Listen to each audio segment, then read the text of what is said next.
In a world of remakes and remasters, Are we playing for what was once sacred and cool has now soured and become lame.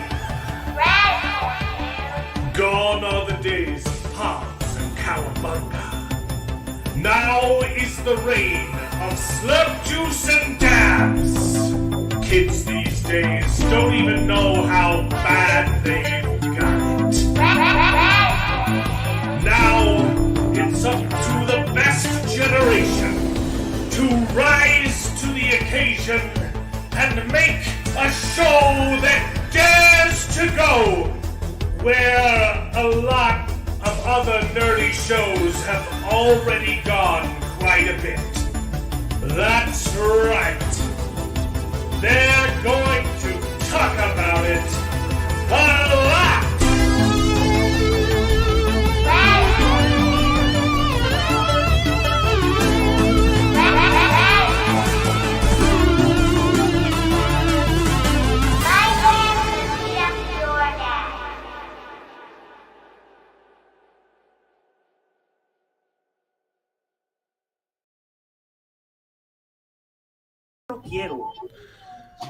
Hello, everyone, and welcome back to the show. This is Best Gen, where nerds complain about nerdy things, and it's called Best Gen because everyone on the panel is más o menos from the same generation, and we happen to think that it's the best one. It's not because we're better than you, it's because our movies were. So strap on in and prepare to wax nostalgic as we reminisce upon the days of yore while simultaneously complaining about the poo-poo doo-doo that Hollywood makes. Today, we've got a show for you. We've got the season finale of The Penguin, a whole week late. And we've got Arcane Part 2, 3 episodes, 4, 5, and 6. And coming back after not a lot, just after a year, which is regular for most TV shows. Remember when that was the standard between seasons? Oh boy, refreshing. Silo's back for season 2, and so not a lot of bad stuff to talk about.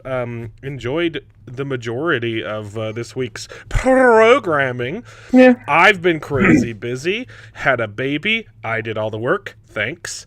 My in-laws are in town now, and it's fun. I love them so much. So, yeah, how are you doing, Jared?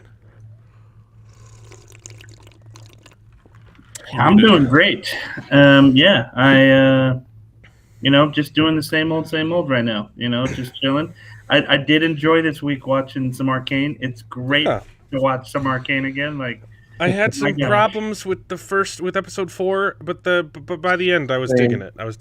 Yeah. I had problems with episode 3. It's basically the same problems. Episodes 3 and 4 were like, oh, come on, let's not do this. And I have more problems, but we'll get there.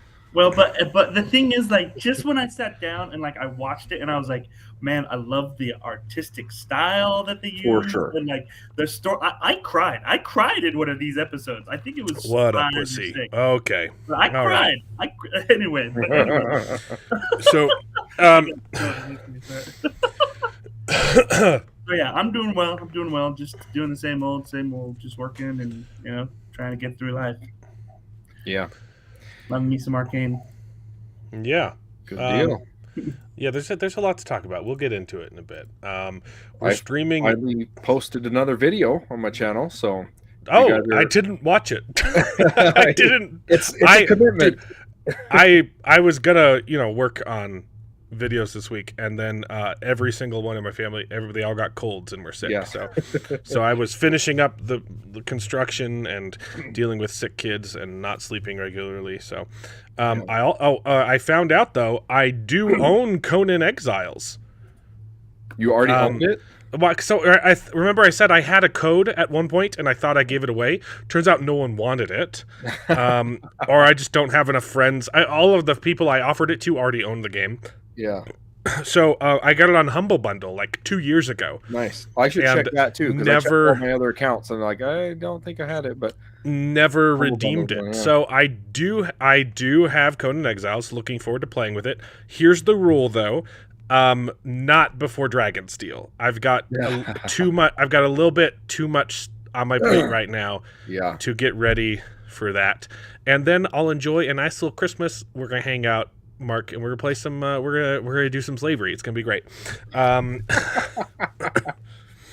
Nice. Oh, okay, I see. So that's what that was all about. Is that okay? You guys are Did someone Minecraft bearded? No, he's been working. He's been remodeling his house. He just moved, and Nice. he's been busy. You know, the old so. Yep. But yeah, if you're down to watch an hour and a half long playthrough of a survival horror themed solo game that my wife and I went through together called Final Girl. Marriage. So, yeah. You ruined my Oh, that's the joke you were writing. Oh, that's the joke. I did watch David's video, and that was the joke I was prepping. No, I was double tasking. I was giving the Angry Mexa a couple minutes to see if he was going to show up this week, and in the meantime, I was rendering a joke. So it's worth it, okay? Look, and if the show isn't 10 minutes late, is it really on time? Okay. Hey, you're lucky. You're lucky you're not a Friday Night Tights fan, because they start like hours late. Okay. Actually, they've been doing pretty good for the last year, but whatever. I should have known it wouldn't start on time. Oh, yeah, because I'm LDS. Oh, yeah. Just lean into the stereotypes, Justin. Mormon Standard Time, baby. Let's see. Did I miss anything else? There were a couple. Excited for Silo Season 2. Yeah, I am too. The first episode was pretty good and pretty faithful to the books. There's just one change from Season 1 that I can actually talk about now that I don't know why they made that change, and it means they're going to change other stuff that I don't, whatever. Anyway, yeah, David, sorry, I didn't ask you how you're doing, but you already told us. Thanks. Yep. But yeah, it's a good show tonight. Jared, I was curious why you said you were doing so well. I mean, I know you got to see me in person today, and that was probably the highlight of your day. But It was. didn't you just have some bad news? Oh, you want me to bring that up on the stream? Oh, I'm bringing it up on the stream. So Jared is our wonderful, not technically an architect yet, friend. Still has to take 7 architecture tests before he can be registered. There's 6. Okay. Oh, sorry. I buried the lead. It's 7. Because someone took his 3rd test and failed. No, okay. I'll get it out there, okay? So there's 6. I took 2. No, I've taken 3, and I've passed 2, and I've failed 1 this last. Look, I'm sorry. I didn't want to bring it up on the show, but I wanted to anyway. But I prepared a very special stinger. It's completely unique. It's never been used before. I created it just for you, Jared. I'm sorry your test didn't go as planned. Congratulations! Shoot, sorry. That was the wrong one. That was the wrong one. Here you go. Congratulations! So sorry. I didn't have time to mute the part where I say congratulations. I know, like, it's so festive. Very good. Hey, he may have failed the test, but he advised you on your house repairs, and your house hasn't fallen down really good on that wall. So, well, I don't know. I was over there, and I was checking out some things, and he literally, like, he did some stuff I wouldn't have done. That's it's sure. Perfect. It's perfectly safe. I'm definitely going to avoid a few spots in that house from now on. That's for sure. No. Walking around on a few spots. It looks nice. You said it looked nice. Can't take it back. But the renovation does look good. There's just a few little things don't feel quite as comfortable with, but my hands are tied. Yeah, that's what his wife likes. So, yeah. It was kind of a bummer. I did fail the test, but I have to wait until January to take it again. And but if I'm being honest, like, I just felt like it was an off week when I took it. So I feel like mentally I just wasn't quite prepared for it, but I'm not taking it hard at all. It happens. So Yeah, he Just saves gonna that take for the the bedroom. Anyway, not Now taking it hard at all. You can roll the previous stinger again. Congratulations! Anyway, Oh, so boy. I don't use that stinger enough. Yeah, a good one. thank goodness. It's a good one. It's a good one. You know, I need to. It's because we stopped making fun of Screen Rant specifically, but I need to use the "She'll Be Gone" more. Yes. Oh, that was good. Anyways, yeah. What do you want to do first? I mean, there's still plenty of time to make fun of Screen Rant. Okay, it's just just don't go fishing for it as much. Anyway, yeah, we're also streaming for the first time on Rumble too. I tried to get that to work last week, and it didn't work. So, but I think I figured it out. It's a lot harder to do. YouTube stinks, but the alternatives aren't really there yet either. And I'd like Rumble to succeed, but I think X might be the better choice. Being honest. Anyway, so Arcane. We getting into Arcane first. Sure. Yeah. Should we do the Penguin finale? There's probably not a lot that could go quicker, right? Sure. Yeah. It was good. I like the finale. Hey. Cool. Yeah, I really liked it. He was being smart again. There was one point that I was like, dude, what are you doing? You're about to make a really bad mistake. And he didn't, and it was really good. Which mistake did you think he was going to make? When they thought he was going to take out, what's her name? Gigante. Sophia Gigante. And because he was framing her for, everything that was going on, which I was like, that's brilliant. That's smart. And then he's taking her out to the shed, right? To the shed to dump her body. I'm like, what are you doing? Why would you be doing this? And then he didn't do that, and it was really smart. I liked it. Yeah. I also liked how he himself took out Vic. I thought that was a nice touch because I thought he was going to get caught in the crossfire or something, or make a mistake and betray him either intentionally or accidentally, and then he goes from there. But I thought it was great how he made it through everything, and then he's like, okay, your usefulness has worn off. And honestly, he hasn't really been that useful at all. He's made lots of mistakes, Yeah. He was instrumental in the takeover thing. Yes, and he saved him. When he came back with the car and ran into the guys that were going to kidnap him or whatever. It was good. And ended on a pretty high note. I enjoyed it. And that they're not trying to make Penguin they're making him interesting. He's the protagonist of the story, but he's not a protagonist, right? Yeah. He's definitely not. He's not sympathetic. Misunderstood. And I like they let him be a villain, and he's also pathetic. And but in a good way, in a creepy way, not in a way that that's the thing. The Penguin is a joke of a character, right? Always has been, and not a joke, but a ridiculous. Yeah, not a threat, not a real threat, but he's still. He's one of the worst Superman villains. Way, right? Okay, yeah.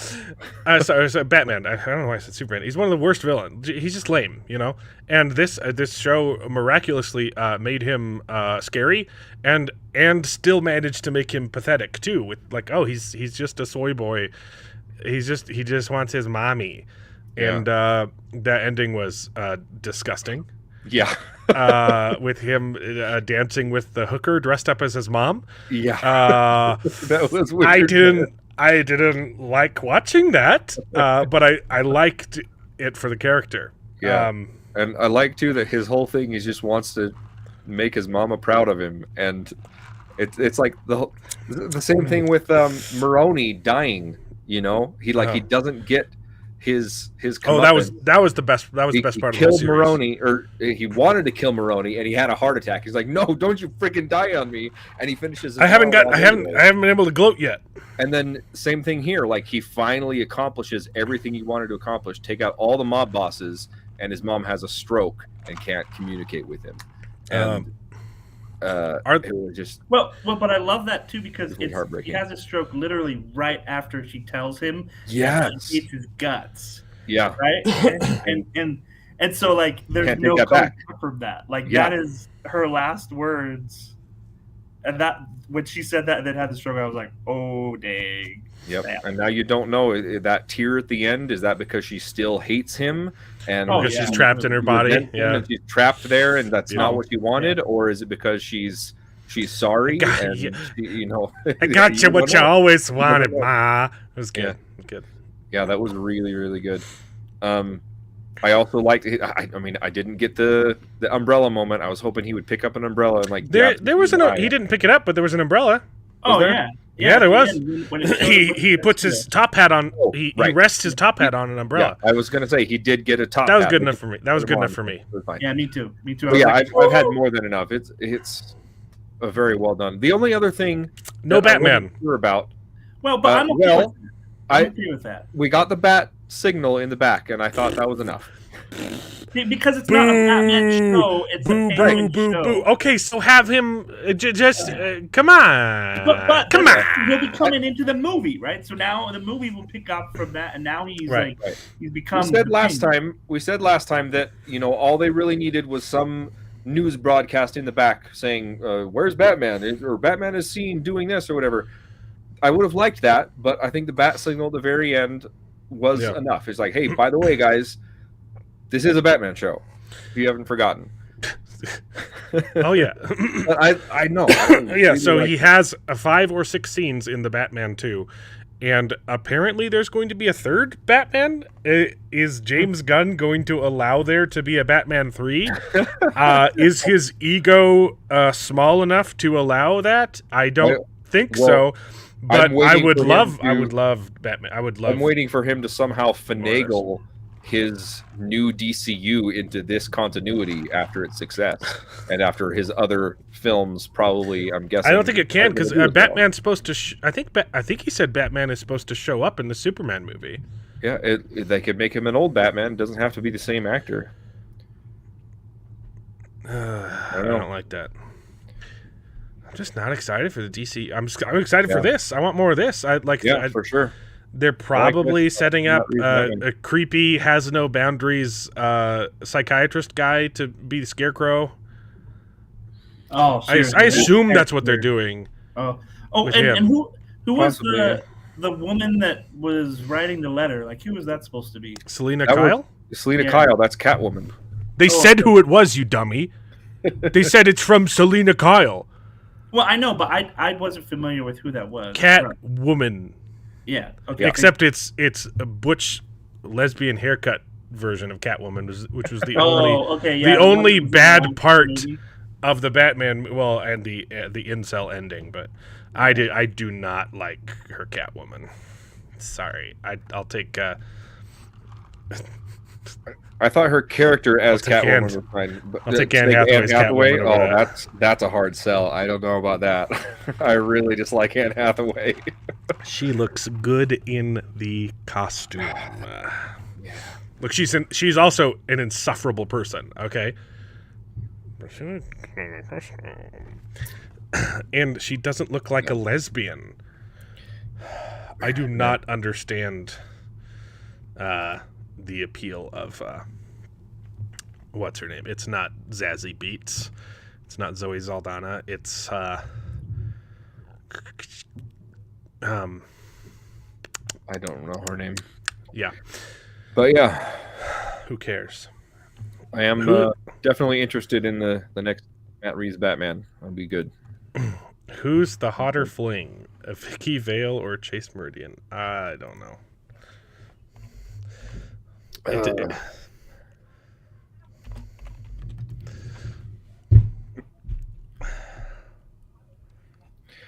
So I think there was something else something else I was going to bring up about Penguin, but I don't remember. I was very happy that it didn't take a downturn in the finale.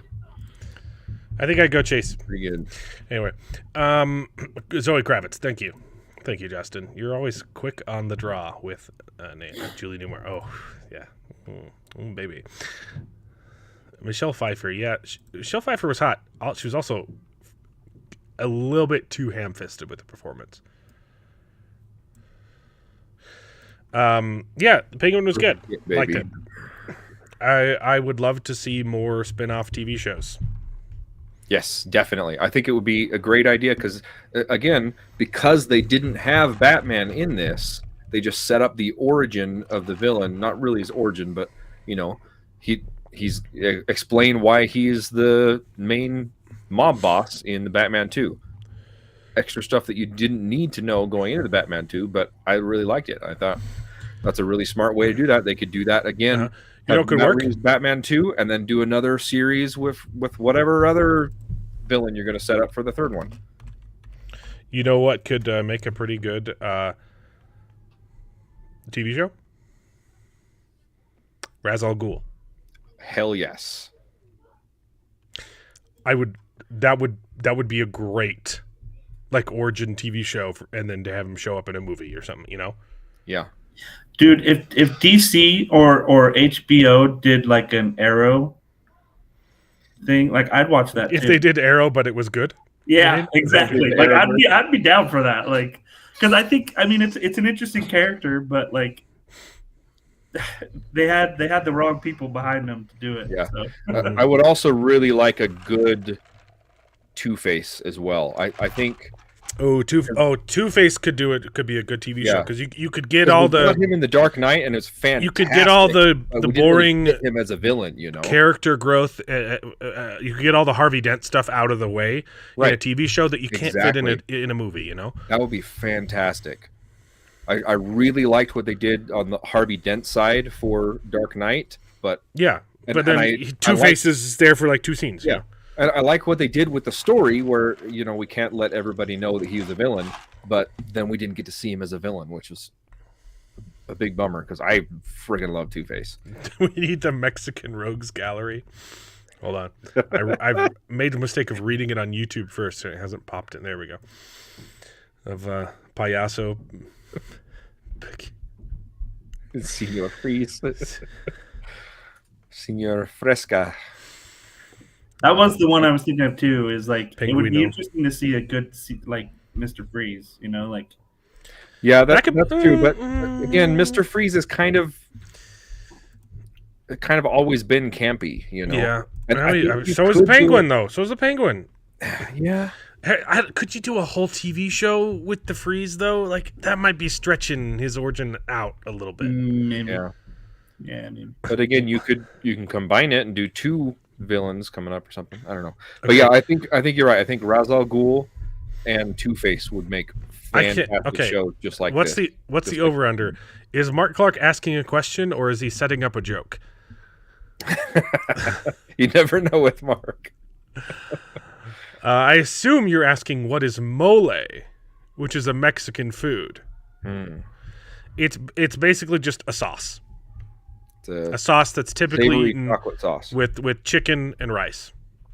It's made with a bunch of things, chilies, and the secret ingredient is chocolate, which is surprisingly really, really good. Yeah. It's one of those things that before you've tasted it, you're like, that's not going to work. And you taste it, you're like, okay, I'm sold. Good. Also, there's 100 different kinds of mole, too. True. The traditional chocolate mole is great, but mole verde, that means green for all of you uncultured people who can't speak 2 languages. What's the... I was going to say the tech... Yeah. Monolinguists. That's the... I was going to say that, and I forgot how to say it. Monolinguists. Yeah, mole is delicious. Try it. The typical standard, if you buy it from the grocery store in America, mole is going to be poblano. from Puebla. Oaxacan mole is pretty good too. Okay. Anyway, Penguin's cool. Yeah. I want to see more of this universe. Is James Gunn a dick? We'll see.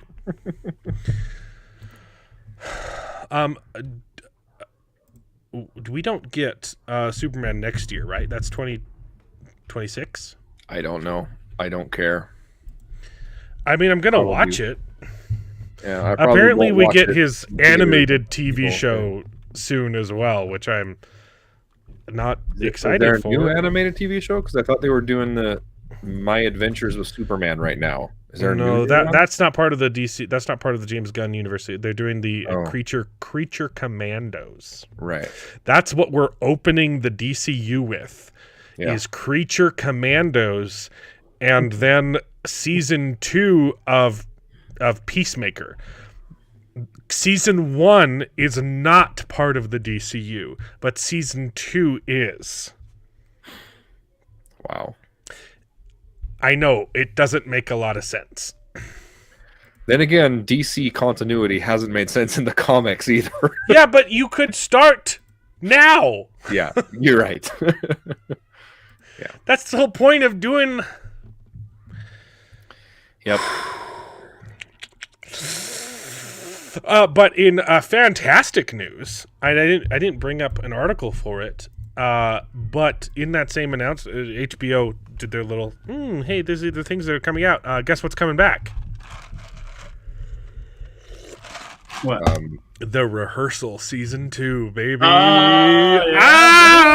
Nathan Fielder. We're gonna get another one of those. Yes. Nice. I'm so happy. I texted Yeah. Mom too because she loves the show, which is weird. Yeah. She's like, if you know our mother, she's not the kind of person that would like a show like that, but Yeah, she surprises me. loves Nathan For You, and The Rehearsal is even Yeah. more loved by her. I liked the rehearsal. I felt that it didn't really live up to its potential. It just kind of turned into that one thing. Yeah, we know? can't all be was smart. good. So The Rehearsal, dude. It's Nathan Fielder. Look it up. If you haven't heard of him yet, watch Nathan For You. And then keep watching it. And then watch The Rehearsal. I wouldn't start with The Rehearsal. You kind of need to understand his personality. I started with the rehearsal. Really? You didn't watch Yeah, any me Nathan too. For You? I've showed you episodes though. No, after I watched Really? rehearsal. Yeah. Yeah, I didn't force you to watch poop flavored ice cream. that one's so awkward. It's Oh the my worst gosh, one. so It's the awkward. worst one, but it's the best it's the perfect first episode because it introduces the concept of the show. Yeah, I mean, It can't get more basic than that. Okay, Nathan For You is Nathan Fielder, who is a comedic genius. He's making fun of the expert comes in and fixes everything shows. Okay, like Hell's Kitchen. Or not Hell's Kitchen, like Kitchen Nightmares, Hotel Nightmares, or there was a show called The Prophet, he would come in and save a business the same way, right? Tell them all they're doing wrong. Okay, making fun of that type of show. He comes in, pitches an idea. and pitches ideas to businesses that will help make them more money, and the ideas are awful. Yeah. Yeah. And it's real people, real businesses that he's convincing to do terrible things, like a frozen yogurt shop. Hey, you need to do a promotion where you have poop flavored ice cream because And everyone will they, talk like, about it. They literally go and get it tested and have a Yep. flavor made specifically. And I'm They just do like, taste tests with it. Like, that's yeah, man. I'm just like, There's just it's awkward. it's literally the most. You will laugh your freaking head off watching Nathan For You. Okay, a couple other examples of just like, oh, this is what I'm getting into. An antique store with a you break it, you buy it costume. Okay. his idea is, hey, your antique store is right next to the bar. You should open your store during late hours and lure drunks into your store so that they break things accidentally and then have to pay for them. And you can even do promotions where you offer free pizza, but it's at the back of the store, and we're going to move the aisles closer together so that they break things. My gosh. That sounds like entanglement to me. And but, yeah. and the bit is that he spirals. When his idea doesn't work at first, it just keeps getting more and more complex and more convoluted so that he can always come up on top. So to ensure that idea works, he goes and befriends someone at a bar and then says, hey, let's go to a costume party. Oh, you don't have a costume? I've got one in my truck. It's an inflatable sumo wrestler costume. And then they're on their way to the party and look, free pizza. Let's go in there. It's awful. It's hilarious. Yeah. And the rehearsal is kind of an iteration on that, where he's not screwing with businesses. He's they're all compensated, by the way. Like after it happens, like they come clean and they make sure they don't screw people over permanently. Yeah. And there are actually some cases where it's worked. Right. The ice cream, for example. The ghost realtor is doing phenomenally. Wow. Okay. She brings in exorcists before she sells a house to cleanse the houses of evil spirits. Yeah, she's made bank. Okay.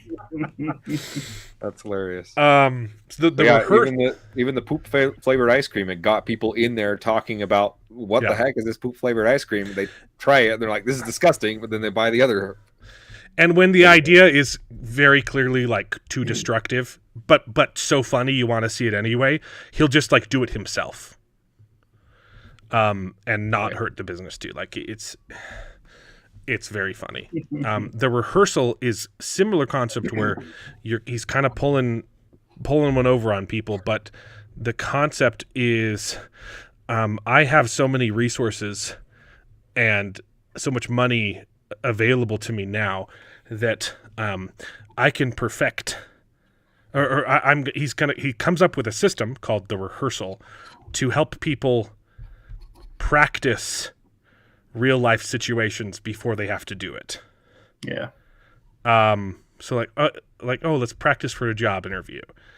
And he gets people to dress up and pretend to be the boss, but I don't want to spoil it. Yeah. You can't really say but it gets much about it. Very convoluted. Yeah. Brilliant stuff. And it comes back soon. Next year. There's not a specific date, but 2025. Fantastic news. Yeah. I was going to look up if Superman Legacy is supposed to come out next year too. I thought it was 26, but it's 25. If it happens at all. Looking forward to seeing David Corn sweat. I guess. What? He plays Superman, David Cornsweat. Oh, gotcha. And probably the worst Lois Lane casting I've ever seen in my life. Haven't been keeping tabs on it, so. And Supergirl's going to be in it, and Hawkgirl, and Engineer, and Rick Flag, and Jimmy Olsen, and Cat Grant, and Jonathan Kent, and Metamorpho, and Maxwell Lord, and Mr. Terrific. And I don't understand what this movie even is. Yeah, that's a lot of stuff. I mean, there was rumors that he was going to be adapting Superman, All-Star Superman, but then he said, no, we're not doing that. There were also rumors that they didn't get canceled, so I don't really know who to believe. Yeah, I heard that they were still going on, so I don't know. But what we know for a fact is that Disney is in full-on panic mode, and they deserve it. Screw Disney. They support pedophilia. So you can stay away from my kids. Screw you. Anyway, the Batman. Oh, David, you sent me a Batman article before we move on from superheroes. I didn't read it. Yeah, so this is basically, we talked previously about how Colin Farrell hated getting into the costume. And he said, I do not want to do this again. I signed up for doing the Batman 2, but I never want to do this again. But apparently he was, he was saying that the fans really, really like the show. And he said, I'll do it again if everybody wants me to. And he's just really happy that the fans like it. So his condition is, if people want me to, I'll do it. Basically, he said, well, he does mention, you're going to have to pay me a lot more because that was miserable. But he specifically says in here, one of his quotes is, I don't care about the critics. I don't care what they say or what they think or if they like the movie or not. I care if the fans like it. As we said, very refreshing. My bar for success is not very high. Do people like it? Yeah. So that's the thing. Is like I don't care about being critically approved. Yep. So that was good to hear. He doesn't care about the critics. He just cares about the fans.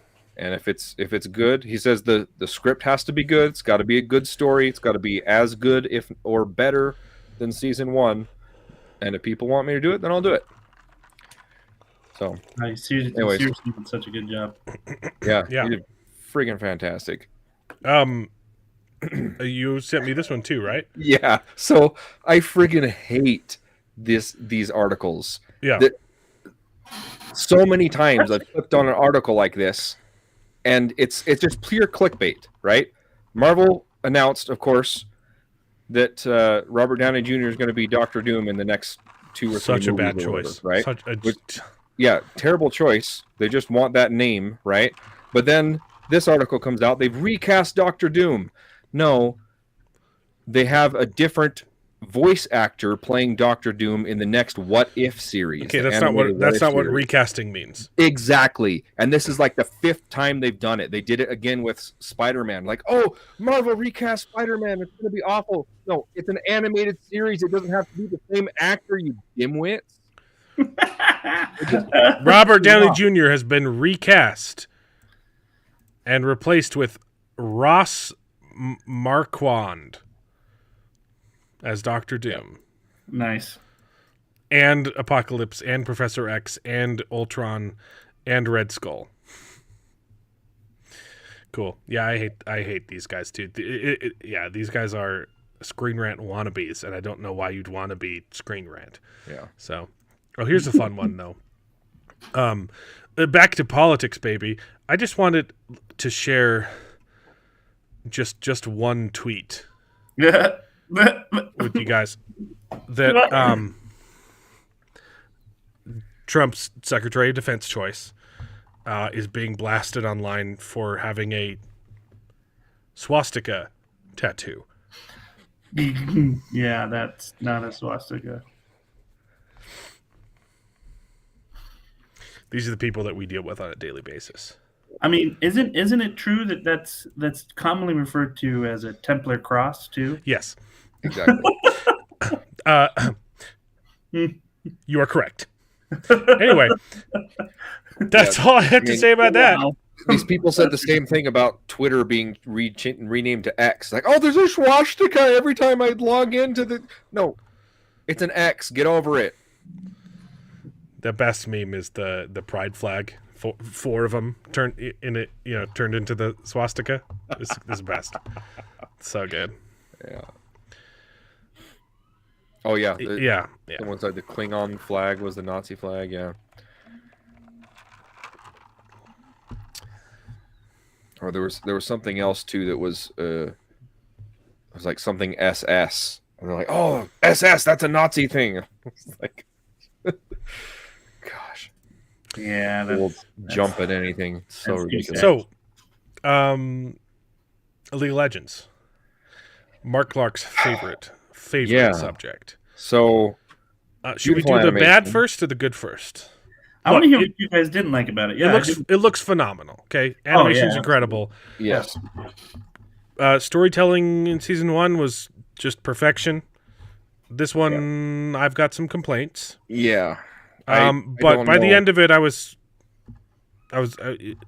think it made up for the flaws. I disagree. I think it's a convoluted mess. I think Yeah. that none of the character motivations are clear, and they flip-flopped, and they're just there for the sake of the plot. That is true. And I mean, they introduce things like it's going to be something that they're going to have to deal with, only to just write it off in the next episode. I don't know. It was just, what the freaking hell is going on in this show? I do not understand any of these plot lines that are going on. The most interesting thing to me is the one black chick that was swallowed up with the rose thorn thing. I thought that was really I don't know cool. what that is. That's like new stuff. Yeah. There's not a lot, at least not that I know of from the game, that explains that. Like, that's like new lore they're introducing. But everything with Vi and Jinx, it's like the previous 3 episodes were building up to, yes, they're done. They burned their bridges. One of them's going to have to die. They're going to have to kill each other. And Jinx is irredeemable. And then all of a sudden they're like, oh, Papa's back. Let's be friends again. Look, here's the thing. It's not just inconsistent. It's also repetitive. So right. So what you just described, which was the first 3 episodes of season 2, was also the entire plot of season 1. Right. The whole plot was, hey, we're sisters and we're best friends, and then but by the end, Jinx is crazy and unredeemable because she does a terrorism. She does a 9/11 at the end. Which is why I didn't like that both of them refused to pull the trigger on each other. And then in episode 3 or whatever it was. And then season 2 starts off with the exact same story arc. Oh, we're gonna be nice, but I'm also crazy, and I'm crazy, and then I can't pull the trigger again because of this stupid little girl character that I do not care about. Yeah. I thought her sacrifice in the end of this last episode, episode 6 or whatever, that was really well done. Oh yeah, that was really well done. Other than that, why is she here? Why is Jinx latching onto this character, and why the hell would this urchin street kid character even latch onto Jinx? Yeah, it doesn't. Because she saved her in an alleyway and brutally murdered like 4 guards in front of her face. I do not understand. It makes no sense. And then they have this character, Jace, who becomes like this demigod, doing all sorts of reality or whatever, heals a bunch of people, and then he knows everything or whatever, but then the hammer dude kills him or kills some version of him, but then his body is still there healing all these people, and then they all just die when he dies. I don't understand what's going on here. I love it. That's because you're dumb. Okay, I agree with you. All the other things. Okay, it's just I know that's what. And here's what's worrying me. Okay, before we move on to Jace, we'll get there. Okay, we got to talk about the other stuff first. What's worrying me too is I feel like they've already done it 3 times, and it feels like they're doing it again too with the death of their daddy. Like, Jinx is going to go crazy again, and then like it's just going to be the same plot over and over again, and you're like, I don't care. Like, Jinx she's literally Osama bin Laden. Like, but I really like her character though. Like, is so, like, she's crazy, but at the same time I'm like, man, she's just fun and like loving. She's and, also completely irredeemable. She's definitely not loving. She's completely irredeemable. Right. And that's the problem. The show that's my issue. The show is going to redeem her. Right. The show is clearly trying to make her redeemable. But she's evil. Well, but here's the thing. Okay, let me present it in a more solid case too. They're even setting up her followers, right? They're even setting up her followers when they started dyeing their hair, and they're jinxers, and she's like a religious figure. I puked. I like, that was so stupid. And the problem is, all these people following her, they're all terrorists too. But now they're going to try and redeem Jinx and work together with Vi, and then all of these people who have all done terrorism as well as Jinx, they're gonna work together, and they're gonna be, oh, we're the good guys, and it's gonna be, oh, the non-binary Redeema bros, we're the Revengers, and it's going, the show, I can see it's written in the sky, they are going to justify terrorism. I mean, I can see that reasoning, yes, and I won't. Gotta stop calling them terrorists, by the way. Exactly. That's exactly what they're doing. You gotta stop calling them terrorists, bro.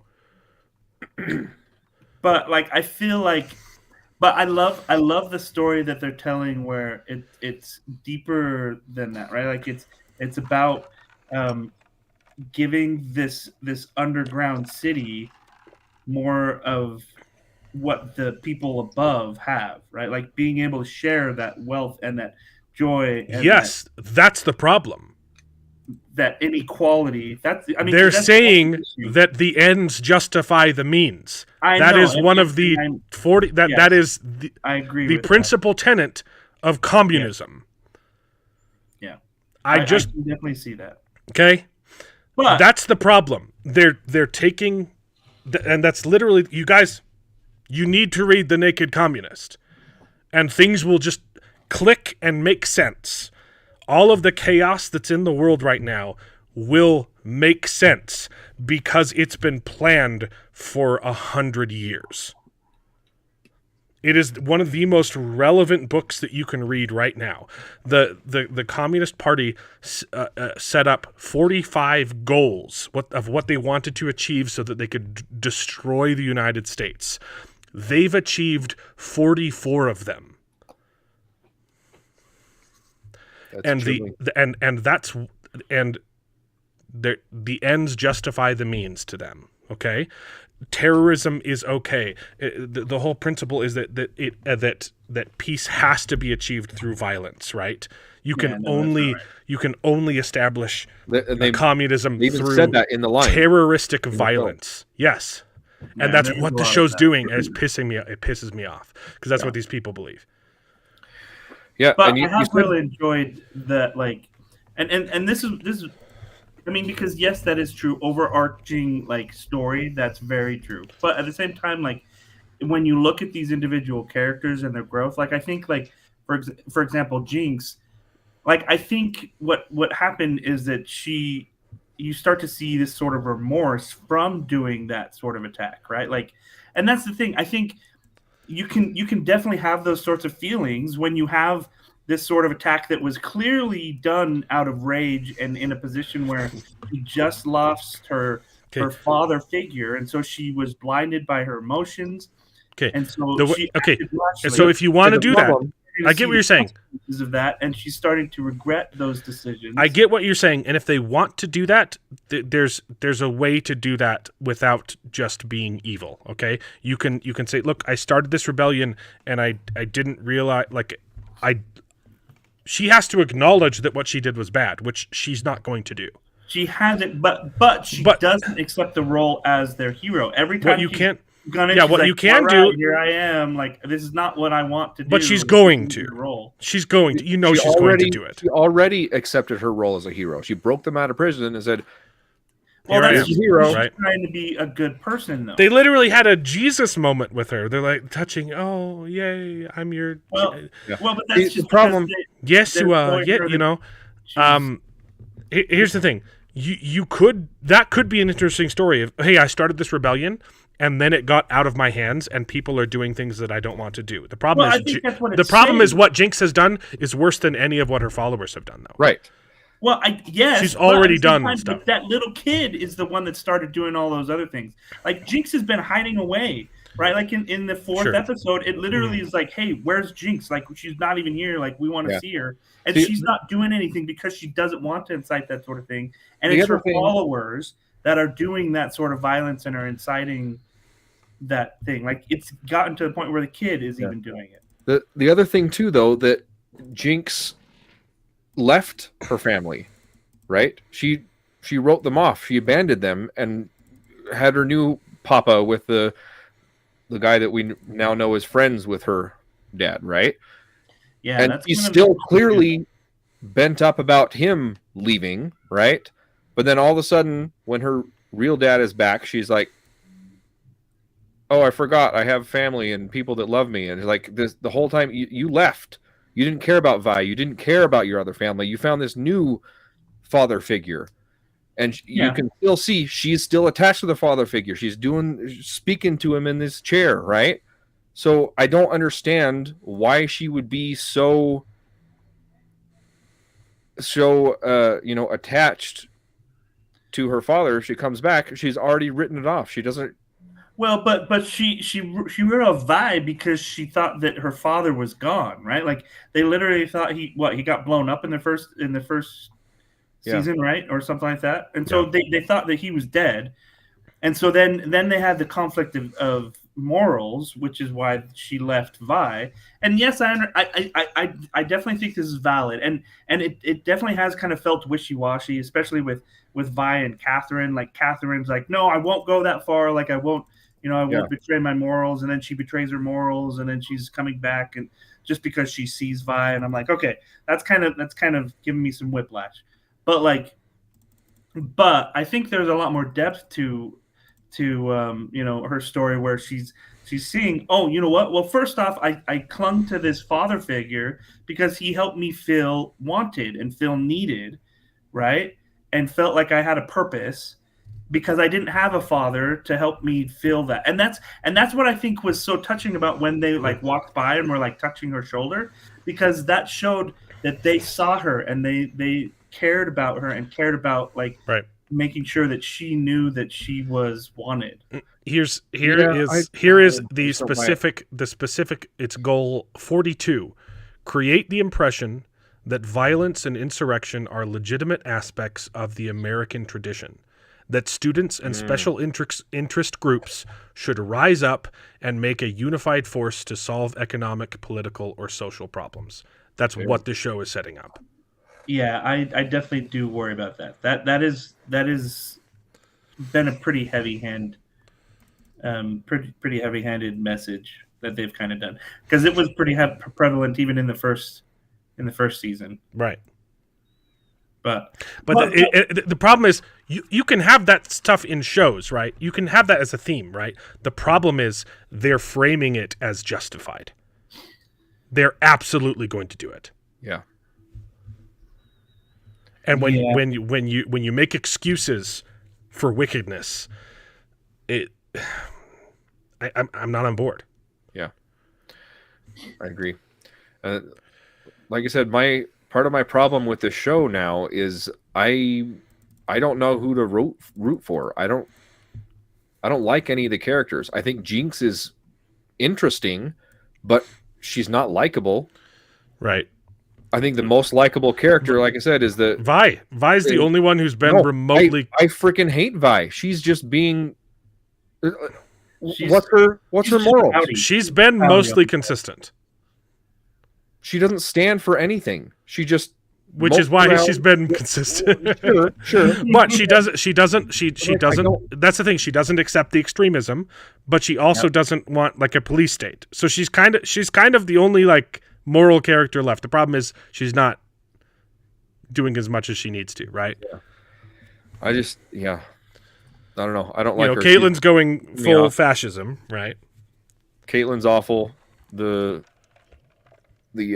war lady is awful. Right. The only one I still like is her daughter that's cast into this pit thing. And she's cool. She's cool, and I liked Jace at first too, but now for some reason he's gone evil and is murdering people with his hammer thing. So, I don't know. He's like possessed with some evil spirit. Because of reasons.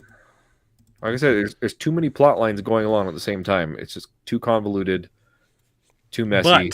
But we got Infernal Warwick, baby. I was gonna say like Warwick. Okay, we didn't just get Warwick.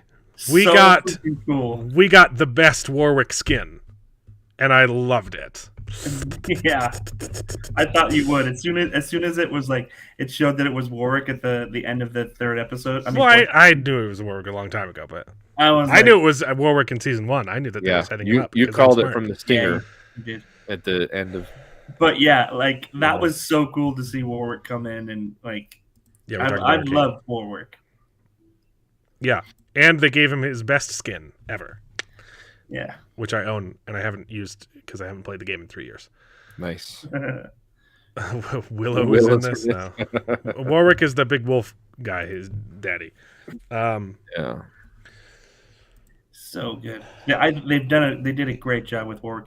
And literally where like he comes out of the tent and like lava is just like spilling out of his mouth and stuff. I was like, dude, this was freaking so cool. Yeah. Yeah, again, the visuals look amazing.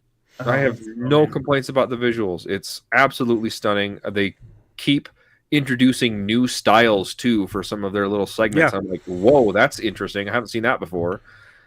I love it. It's amazing. It's just the storytelling is kind of falling flat for me this season. Oh, can I go back to episode 3 too? The other part that made this once you see it, you realize, oh, that's even worse, right? So the repetitive plot where Vi doesn't want to kill Jinx because there's a little kid involved now, right? This Deus Ex Kidna, who no one cares about, and she's the only reason why Vi doesn't take down Jinx, and then she has a falling out with Caitlyn is because this stupid, convoluted kid plot. It's even more convoluted because those entire 3 episodes were setting up. We can't do it like we tried in season 1. We can't do it alone. We have to rely on a team. They set up a team, and then the second that they need a team, they say, we can't go in with the team. You guys need to leave so that we have to do it by ourselves. Why? Because that scene wouldn't have worked if the team was there. Yeah. Yep. It was written backwards. They knew the result that they wanted, and so to get there, they had to create plot holes and contrivances that make no sense. Yeah. Seriously, that's really the only, like. There's no other reason for them to dismiss the team. Yeah, because literally, it doesn't make sense in context. It doesn't make sense for the rest of the story of the show. It's just, if they were there, then it wouldn't have worked. Somebody else would have shot her. Then they would have won, and we can't do the thing that we wanted to do. Bad storytelling. Yeah, I agree. Absolutely bad. And I didn't mind the lesbian stuff in the first 3 episodes, but this the opening episode 4 with this new relationship with a girl who looks like she's freaking 12. Yeah, that was is really gross. And I mean, Riot's was already in hot water with that new character they created, who's like 3 years old and is super sexy, and like everyone's like it's already been problematic, right? And now they're pushing this relationship with this like, you can't say that she's not drawn that way on purpose. Yeah, she looks like a kid, and it's gross. I really, really don't like it. Yep. Yeah, I was a little surprised when that happened. I was like, wait, like, are they even? I didn't even remember who the character was, too. Like, it was one of her team that she dismissed. Yeah. Yep. Yeah. It's true. I definitely would say that there was a few more holes in this season as far as plot, because that's what we loved about the first season, is that the storytelling was very thought out. Like, it made sense why their actions, why they acted the way that they did, right? And this one, it seems a little bit repetitive, and it definitely doesn't make quite as much sense. Yeah. And like, there's been huge back, the whiplash. There's been rumors and confirmed rumors that Riot keeps hiring like lolicon lovers, and to do their artwork, and it's not a good look. It's not a good look. Yeah.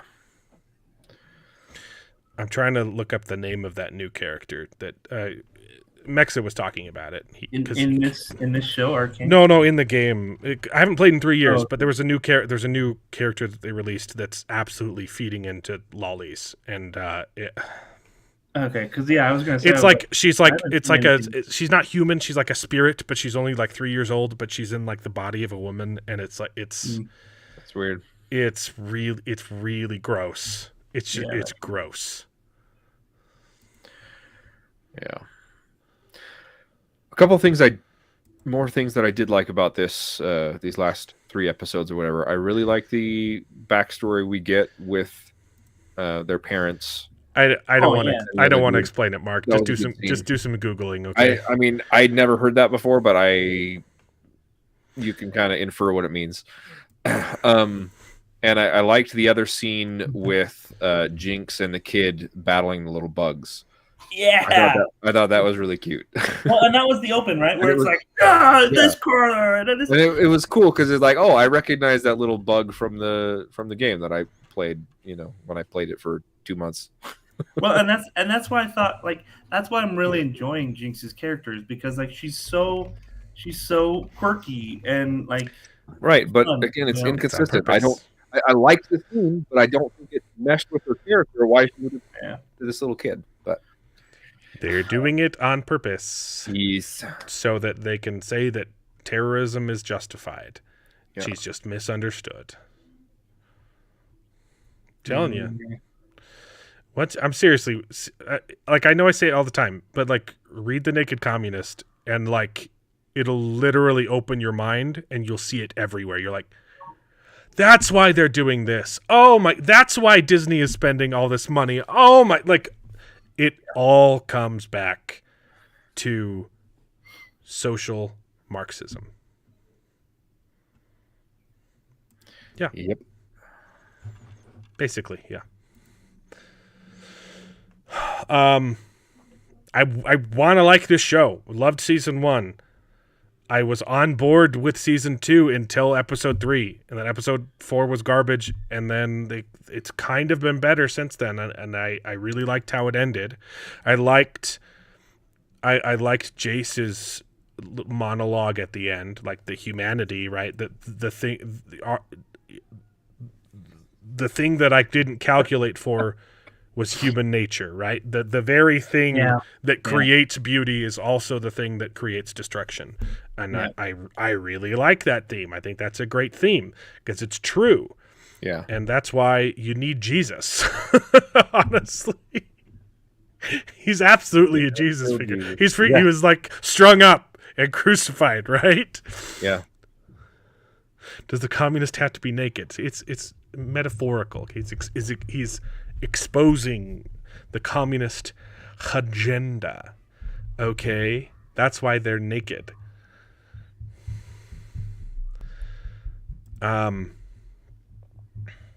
Anyway, anything else to say about the show? the one. Oh yeah. Where the heck Heimerdinger and Echo were both with Jace when they disappeared, right? Yeah, but I'm kind of thinking they'll probably explain that a little bit later. I would assume they explain where they all got teleported to, and then why only Jace was teleported back. Okay, Yeah. so And I want more Echo. what's the name of the Jesus character that just died? Victor. Victor. Sorry, I okay. said Jace, but Yeah, it's Victor. Victor. Jace is the hammer guy, right? Yes. Okay. Yes. I said I was talking about 2 characters, and I said Jace both times. Gotcha. One of them was supposed to be Jace. The other one was supposed to be Victor. Yeah. Anyways, That's all I have to say about. Oh, here it is. Yeah, the new character is Briar, not from the TV show. That she's Does she look like she could be this new character? Or No, different? I don't think she's. Oh no, gonna because be in she's the a show. spirit thing. It's they made her for the lollies. Oh gosh, If you're wondering. And yeah, she looks like Weird. 9 years old. she's 3 or something like that. So and she's got more skins. Anyway. There's been a history, too, with, some of the artists getting in trouble. Great stuff. I thought there's been some really good moments though in this show. Like, Sure. Yeah, no. Really, that I got emotional about is when they did first meet Warwick in the tunnels, and Vi's. It literally shows Vi about to hit him, and instead it shows him hugging, and I was like, oh. And well, the part that was like emotional is that like it's all completely dark, right? And then you see except why was it dark? What happened to the clap on lights? Well, it's just because no one was clapping, so no one was turning them on. Okay, so why didn't she clap instead of lighting a match? That part didn't make sense to me. I was like, what? That's We literally just established this thing. And then we're forgetting it because we want to have a reveal. Yeah. I did not like that part. Yeah, it was. I thought it was very, very well done. But at the same part, the lighting the thing didn't make sense. It was a nice moment that was. Sorry, is that a broken record? Written backwards. Yeah. Again, you could have done the same thing with the clap. She could have, they could have because the dust picked up, and so she's like clapping, and you can't. It's not penetrating the dust, and she gets closer, and they wanted to have a lighter, whatever. That's true, but I like the moment, but just nice moment. It has not been as consistent as season 1 was. And season 1 was consistently awesome, and this season it's got problems. I want to like it. Yeah. But it's got some problems. Y'all. Sure. Yep. Anyway, are we already to Silo? We're already Silo. This has been a fast. We've gone through that in an hour? A little over an hour, yeah. Do we have any other articles or news or anything? If it helps, what? What are you talking? The suits? Are we still on the naked communist? Is that what we're on? Oh. If you want, here, look, since we're only an hour into the stream and only have one thing left to talk about, I could go over all 45 goals of communism for you. Does that sound like a fun stream? That's okay.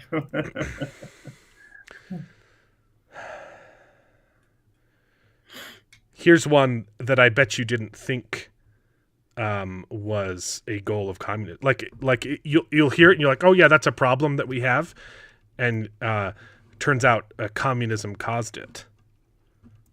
Where is it?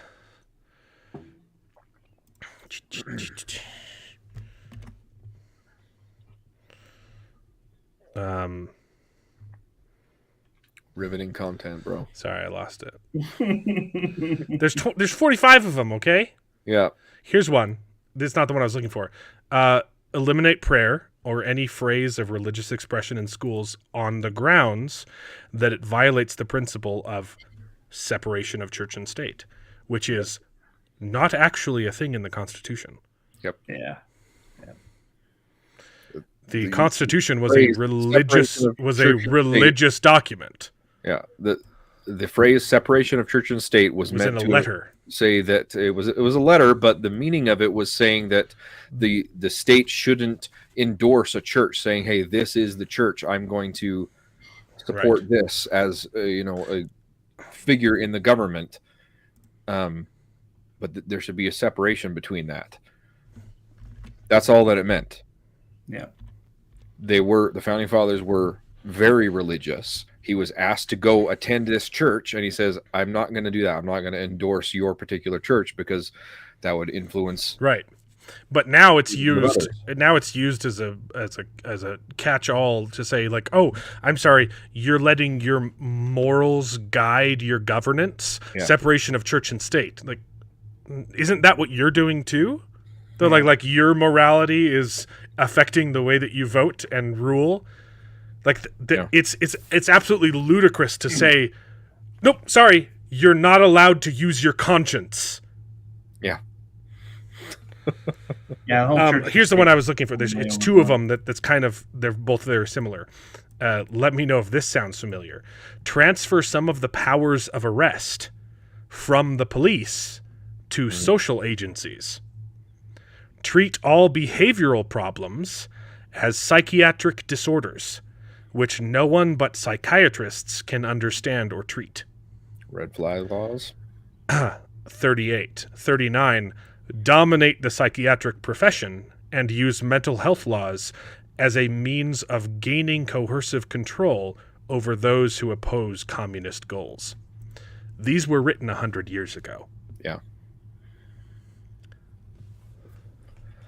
Yeah, it's pretty insane that just kept trucking along that path. Discredit the family as an institution. Encourage promiscuity and easy divorce. Emphasize the need to raise children away from the negative influence of their parents. Attribute prejudices, mental blocks, and the retarding of children to suppressive influence of parents. You really, really need to read The Naked Communist. Mark, come on now. Look, here's the thing.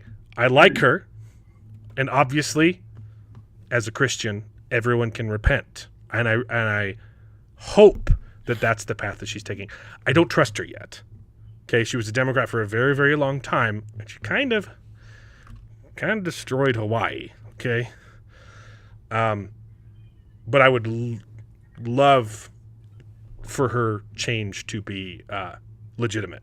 I would love to accept her. I just need to see a track record, and she is hot.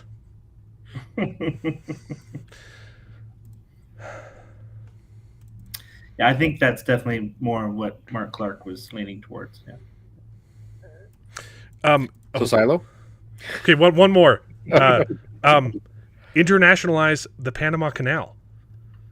The reason that the U.S. gave up the Panama Canal was communism. That's an oddly. Bet you didn't know that. Goal. Bet you didn't know that. I did not know that was one of their goals. Yeah.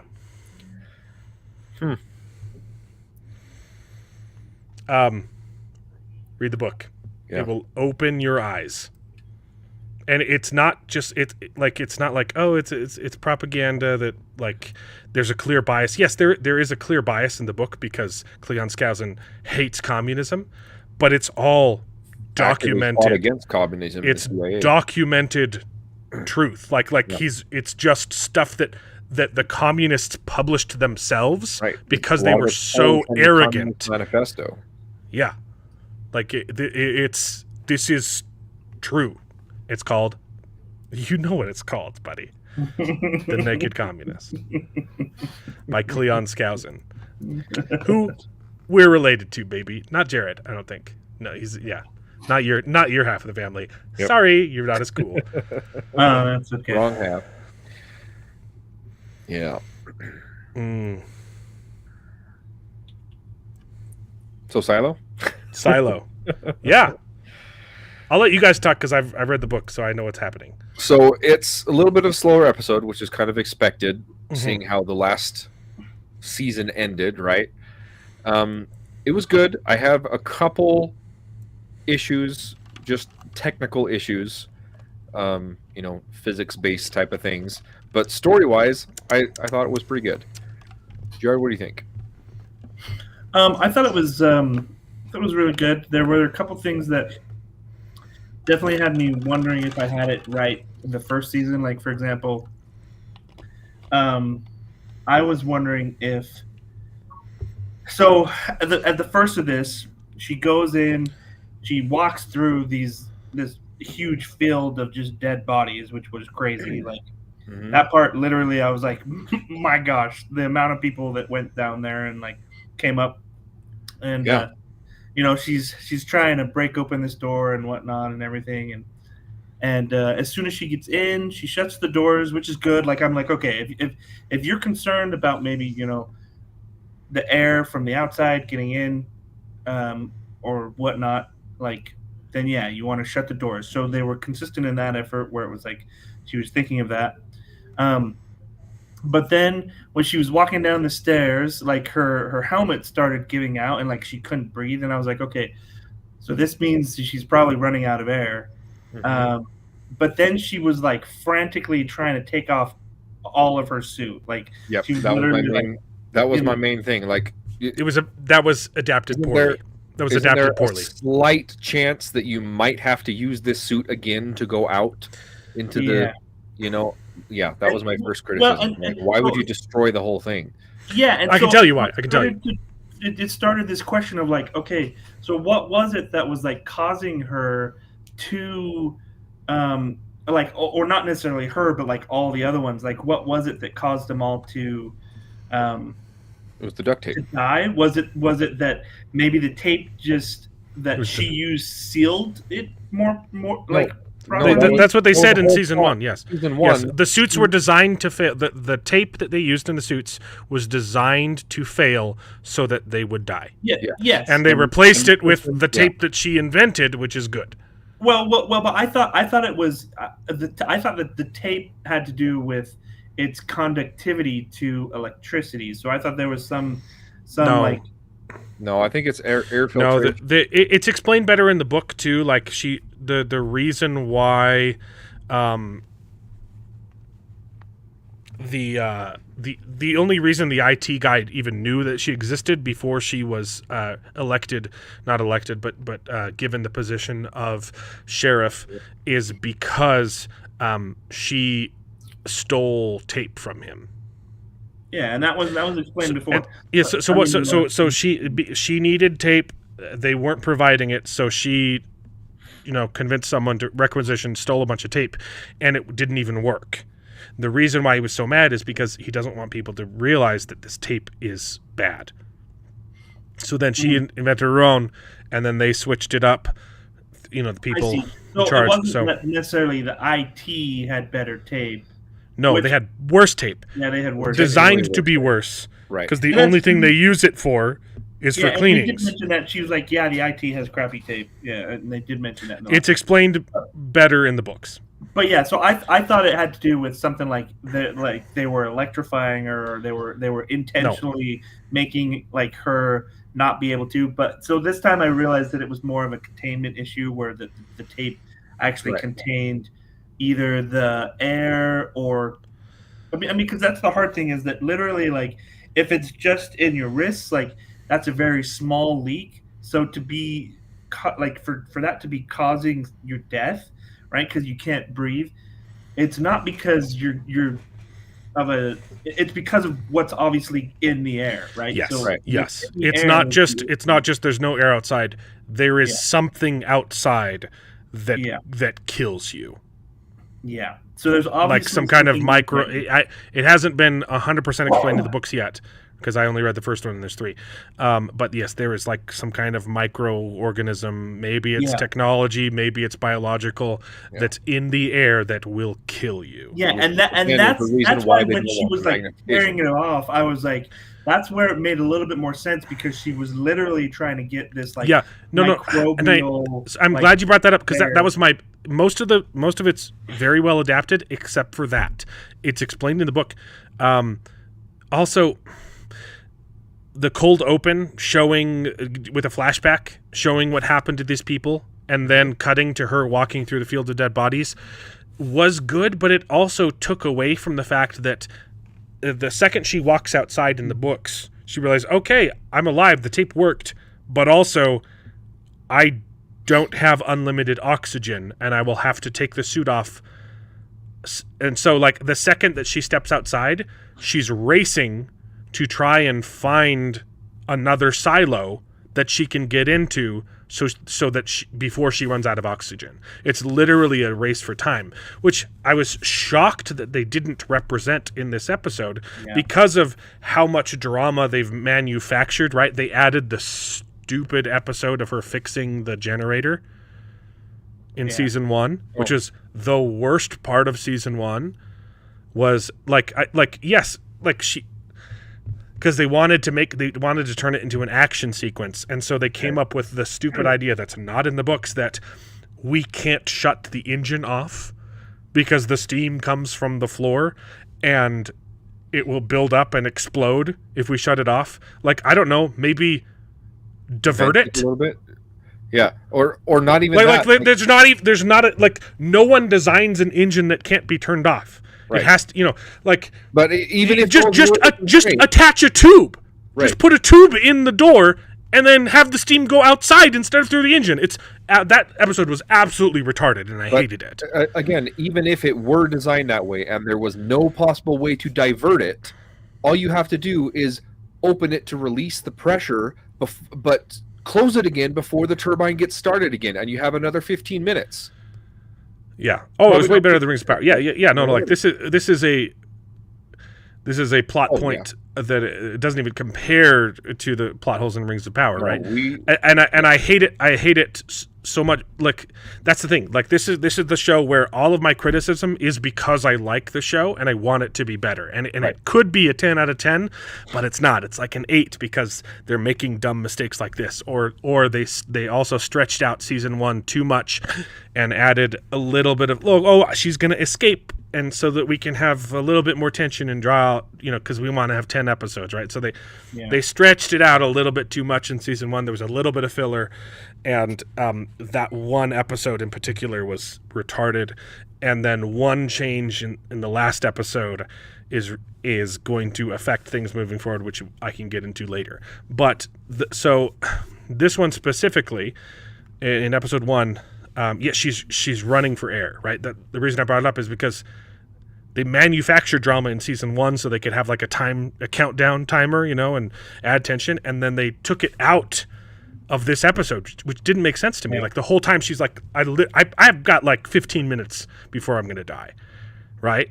And she's watching her oxygen go down. I don't think she has a physical meter, but she can tell, how she doesn't have permanent oxygen. So she's trying to break her way into this silo, running out of oxygen the whole time, and she has a knife in her hand. So I thought, surely they're going to adapt the book and have her cut through the neck material so that she can breathe like she does in the book. And for some reason, they have her bash out the glass in her helmet instead. Like, it was more dramatic, yes, and it was also stupid. Like, that's the show is really good, and then it makes choices like that are just like, what are you doing? And there was absolutely no reason for it, right? Have her pass out. And it's exactly how it happens in the book. She's got the knife, and she falls over, and she's like struggling to get, and then she ends up she like cuts herself too, and like she finally gets air into, right? But then she pulls off. What's really cool is in the book, once she gets into the silo, she knows the top floors have been contaminated with the stuff that's in the air. And so she's trying to get as far away from the opening and try and drop floors as many as she can before she opens up her suit. She's like, okay, I'm safe, but also if I open it up, I could still die. And she runs into the kitchen and grabs buckets of soup that's rotten. And when she finally, before she opens her suit up, she drenches herself in soup to cleanse whatever's, to clean her suit before she takes it off. And in the show, she uses two water bottles or something. Yeah, water bottles. Two little thermoses to like, at that point, you didn't know what she was doing, right? No, I got that she was trying to clean the contaminants off of whatever. But it was like, and at that point I was like, okay, it's definitely something more than just the air quality, but yeah. But yeah, it was weird that she destroyed the whole suit. I was like, oh, it's the bunker button. Oh yeah, that's what it is.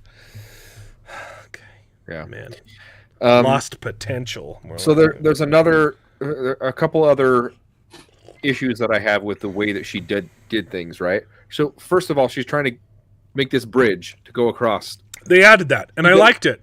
I really liked an bridge. amazing job engineering this thing to pull these, pull this bridge that she made up and lower There's it no down bridge in the gently. books. And I thought that was really well done, and she engineered that really well. And of course, she's from engineering. You'd expect her to do that.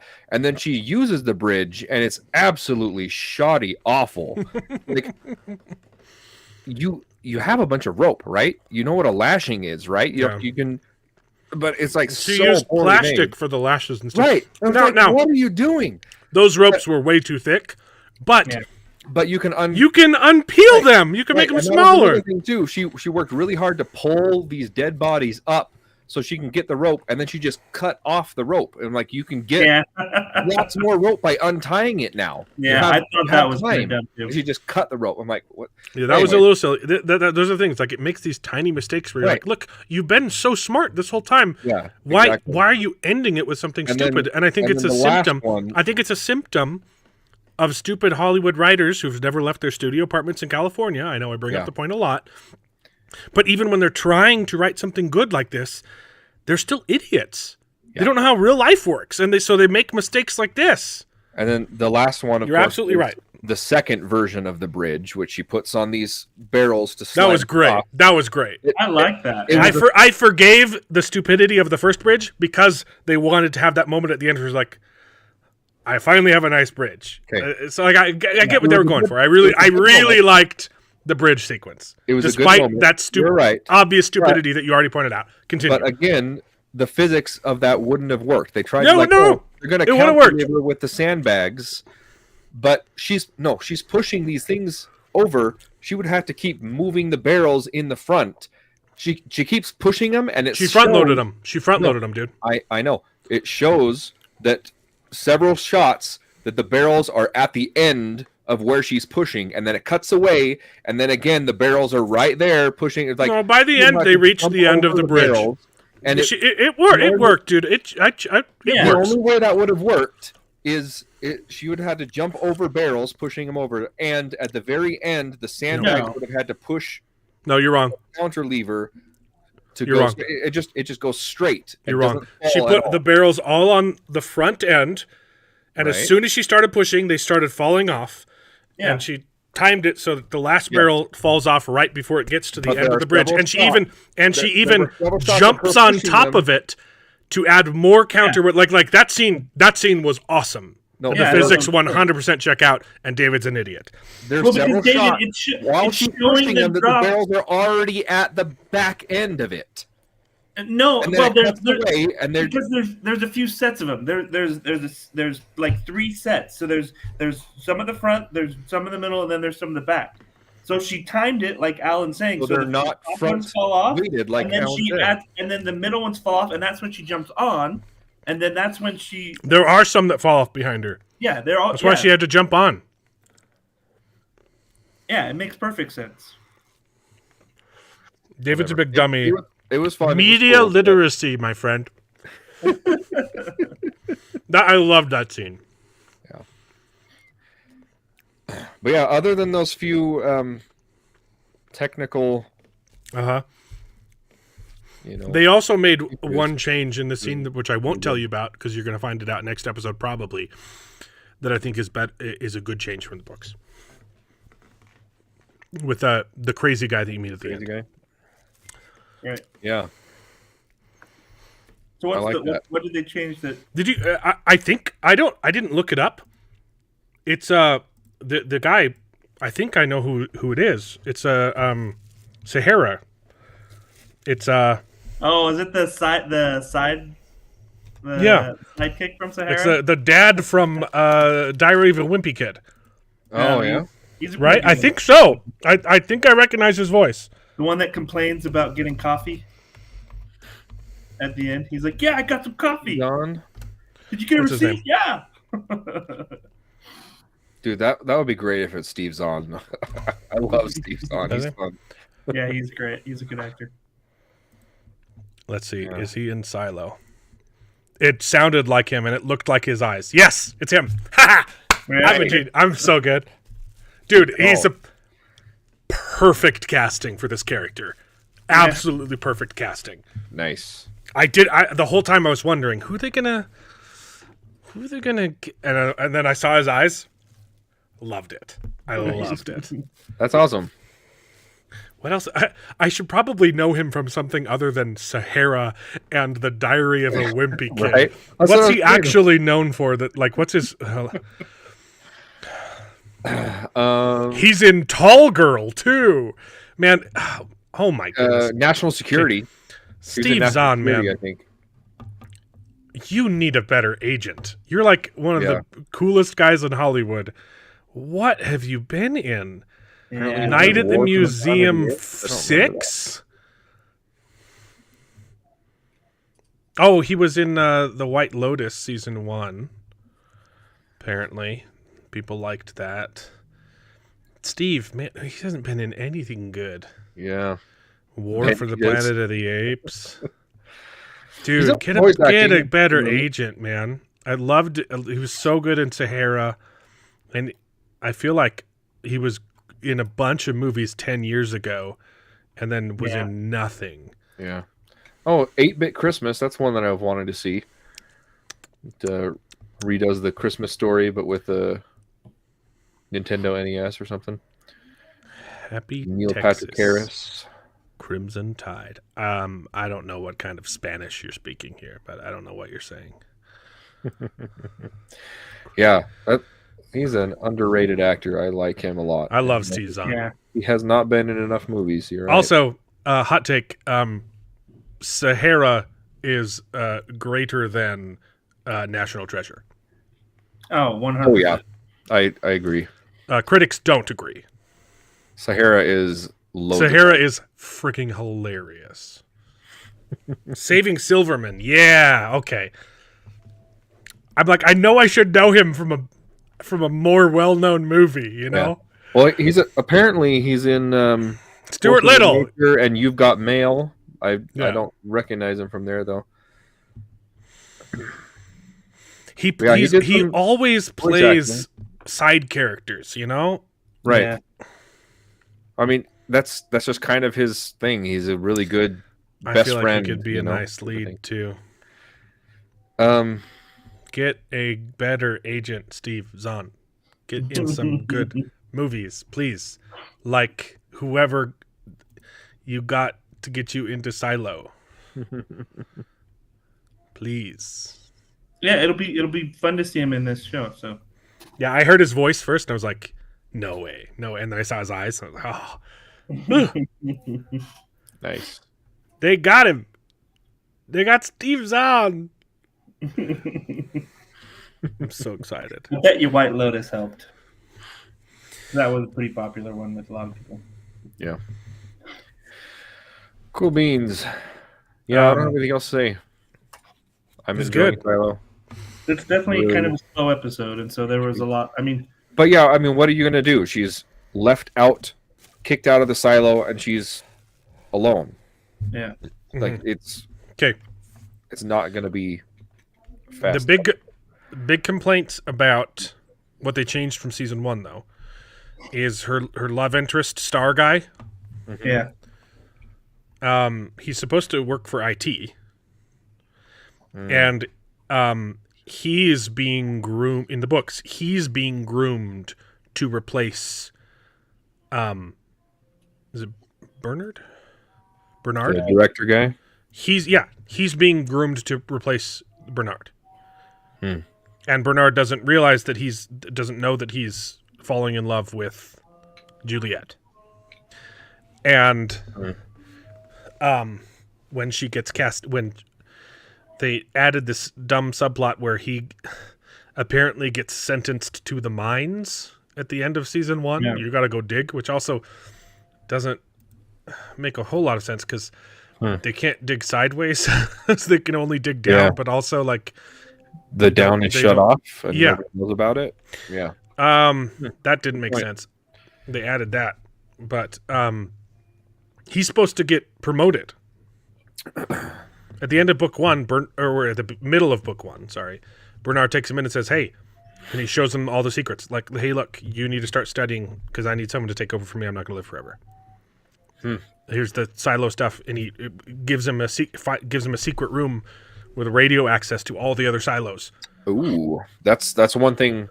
That's one question I had, is if they had inner silo communication. They don't, yeah, but only one person can talk from each. So it's a little bit of spoiler, but he's supposed to get promoted so that he can be in that room for reasons that aren't going to happen now, and I'm confused as to why they would make that change.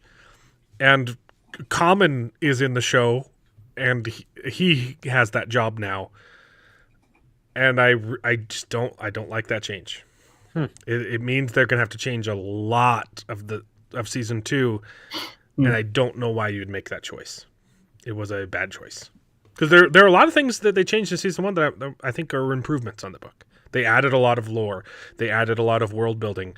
That wasn't like changing the book, but it was just adding to, giving it a little bit more spice, right? So some visual stuff that they added, took some liberties that make it better.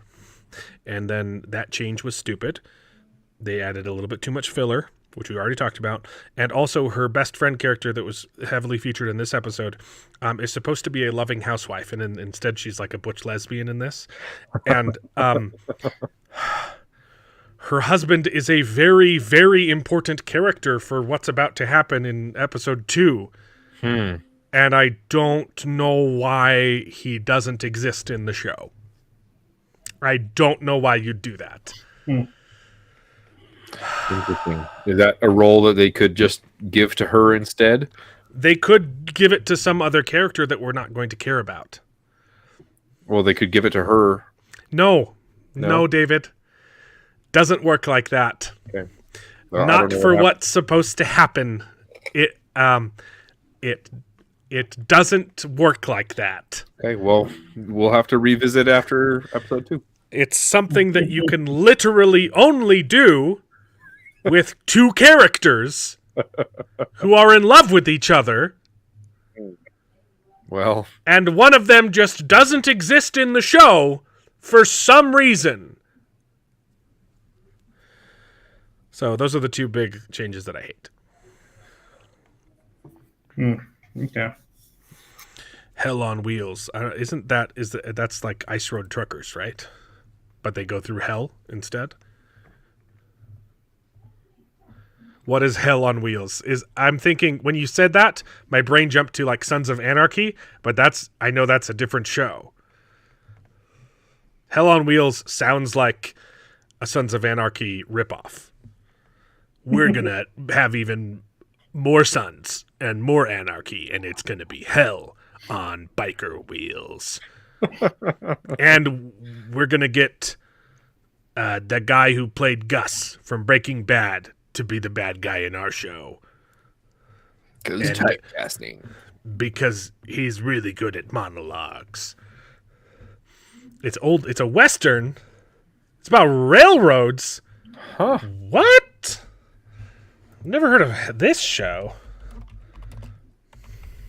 Is it a train that goes through hell? Oh, the first image that came up is Common, and I don't want to... It's his character from the show, and I'm not interested anymore.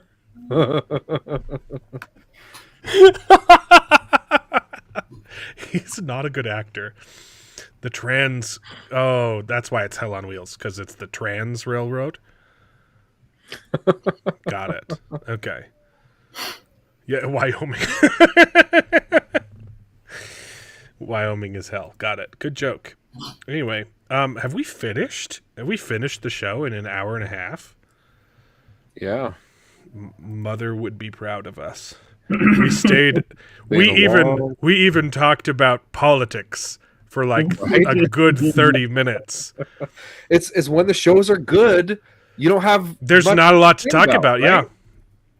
We spent the only time talking about Arcane, which has some issues, but okay. Why does this lady have weird stuff on her face in Hell on Wheels?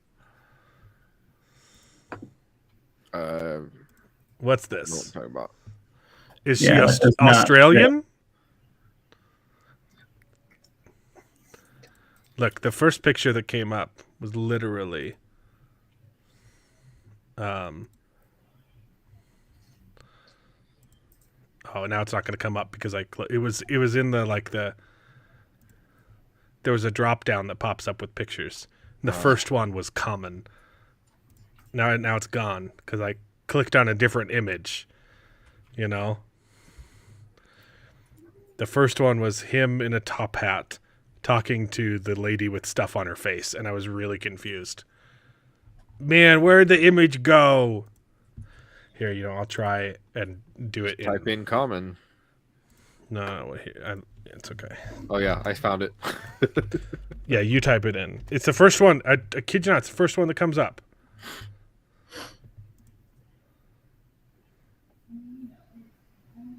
Yeah, this one. I had to go back in incognito mode. Oh, shoot. That's not. Oh, goodness. I'm a professional. Shoot. This one. This one was the first image that popped up. That's not even the worst one. What's the stuff on her face? Yeah, I don't know. It looks like you know what it looks like? It looks like the Well, it looks like the Australian tattoos. Australian or like Tongan tribal tattoos or something. But she does not look Tongan. Right. That's why I'm confused, because I know what it looks like, but she doesn't look like that. Yeah. It's Indian? I don't know. She doesn't look Indian either, though. Yeah. That's probably part of her story. Like some white girl that got stuck with the Indian family, and some white girl who raised Common tried to seduce, so she ran away to the Indians. Anyway. Something maybe. Is the show good? I don't know. I do not know. You know what? People keep suggesting, and I don't have access to MGM Plus. I really want to watch From. I haven't heard of that. I've heard nothing but good things, but also we have way too many things to cover right now, so I'm not saying. Yeah, it's on MGM Plus. Their season 3 is about to end. I think there's like 2 more episodes, but I've heard lots of people gushing over the show, and I saw the trailer and it looked fantastic. And Michael Bancroft is watching it right now, and I love him. So.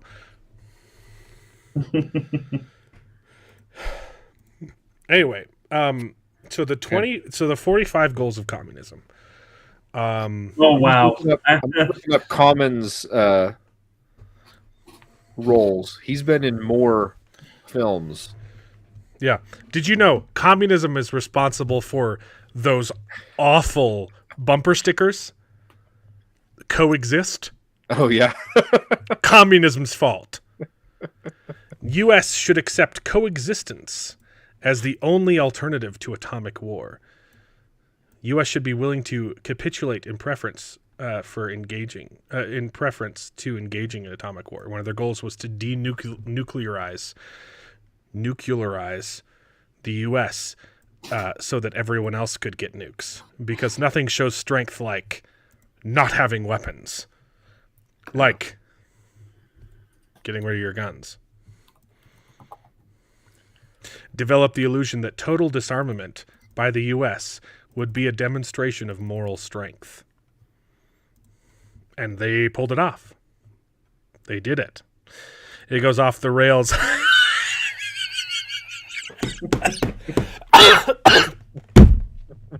Alan. Oh boy! Ah, the Mormons! Those darn Mormons! They ruin everything. I still say the best representation of the Church of Jesus Christ of Latter-day Saints in any media is The Expanse. I was gonna say, is that the It's Expanse? so funny.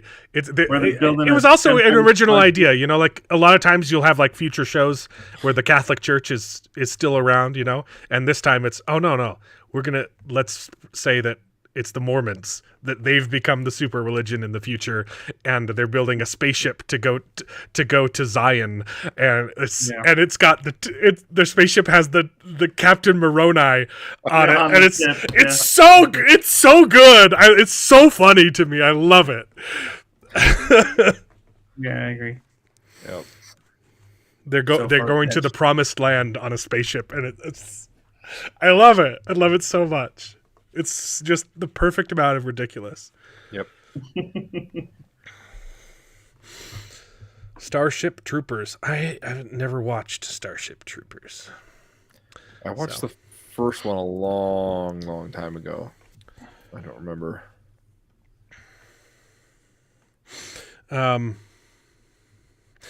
Provide American aid to all nations regardless of communist domination. Grant recognition of Red China and admission of Red China to the UN. Set up East and West Germany as separate entities in spite of Khrushchev's promise in 1955 to settle the Germany question by free elections under supervision of the UN. They were the ones behind that. Yes. Ban atomic testing because the U.S. has agreed to suspend tests as long as negotiations are in process. Allow all Soviet satellites individual representation in the UN. Cleon Skousen also really hated the UN. So, yeah, that's what I was saying. The Maori tattoos. That's what I thought they looked like. Someone saw in the news the Australian Parliament doing the haka while protesting a bill, didn't they? We all watched it. It was kind of hot. I'm not as involved in Australian politics to know if they're the good guys or not. Not promoting it. They might be the bad guys. I don't know. But it was kind of cool. The Nazis had good uniforms. Okay, I said it. Hugo Boss, baby. Trains were on time too. Wasn't that the thing? Rough time. Yeah. You guys got anything else to anatomical test? You guys got anything else to talk about? I can keep going on communism, baby. No, I think I'm good. Can't wait to watch more episodes. Yeah. Use technical decisions of the courts to weaken basic American institutions by claiming their activities violate civil rights. Yeah. Gain control of the schools. Yep. Use them as transmission belts for socialism and current communist propaganda. Soften the curriculum. Get control of teachers' associations. Put the party line in textbooks. Gain control of student newspapers. Use student riots to foment public protests against programs and organizations that are under communist attack. Infiltrate the press. Get control of book review assignments, editorial writing, policy-making positions. Gain control of key positions in radio, TV, motion pictures. Okay, well, I think I'm going to call it. Yeah. Call it what it is. Communism. Well, this has been super fun and super political. But that's the thing. Politics is downstream of culture, and right now, our culture is garbage because of communism. And that's something I want to fix. I want our movies to be good again. And to do that, we have to get political. And we have to get rid of communism so that I can watch my Marvel movies again. I joke, but it's honestly true. Yeah. Like, it's the Hangman. I want to like Marvel. I want to like Star Wars. Star Wars still just. The Hangman showed up, and no one protested because he wasn't there for you. He came for he who served him best, and no one spoke up. He came for comics. He made comics woke. He hung them. Then he came for comic movies. He hung those too. Then he came for regular old Hollywood. Yeah. And no one said anything because it wasn't their neck on the line. But who served the hangman best, David? Who served him best? It was you. It was you, David. You didn't say anything when he came for the comic books. Can I buy a vowel? You sat back and you said nothing. You should read The Hangman. It's a lot quicker than The Naked Communist. It's a short story. It's like 10 pages. Super good. Who's it by? Who wrote The Hangman? I always forget his name. Mark Clark. We're just Maurice Ogden. Is that him? I don't know. Super good. I've heard that Hangman quote before, but Yeah. it's one I have not read. Dude, it's 2 pages long. Yeah. Read The Okay. Hangman. That's too extensive. It's super good.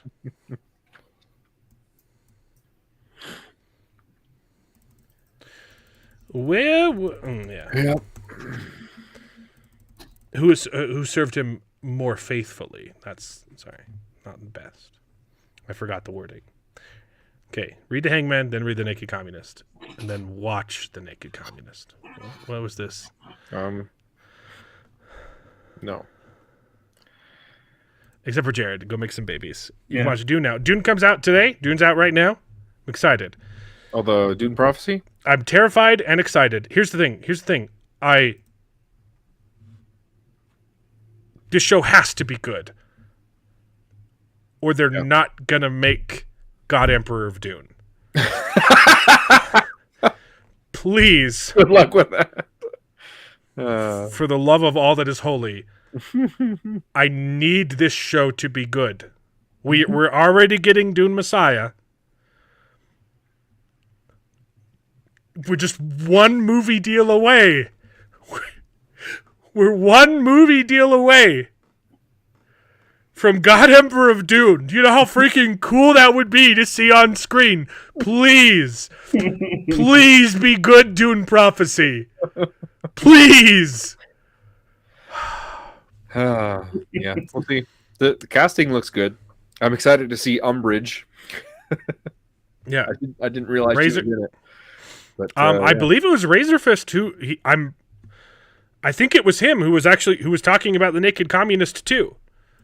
Might have been a different YouTuber, but I wonder where he got all that cozy information from. Probably Cleon Skousen. Okay. Anyway, thanks for tuning in. For your regular politics and movies and definitely just nerd content. I would love nothing more than to just talk about nerdy stuff, but it's gotten so bad because we've served the Hangman so faithfully. No more. Okay? Where are the others that might have stood by my side in the common good? Hanged. Because we said nothing. Murdered. First the alien, then the Jew. I did no more than you let me do. I'm going to read The Hangman again after this. It's really good. Yeah. Great show, fellow nerds. Thank you, Justin. I can't pull up your comment yet. I keep reading them on YouTube first, and then there's a delay.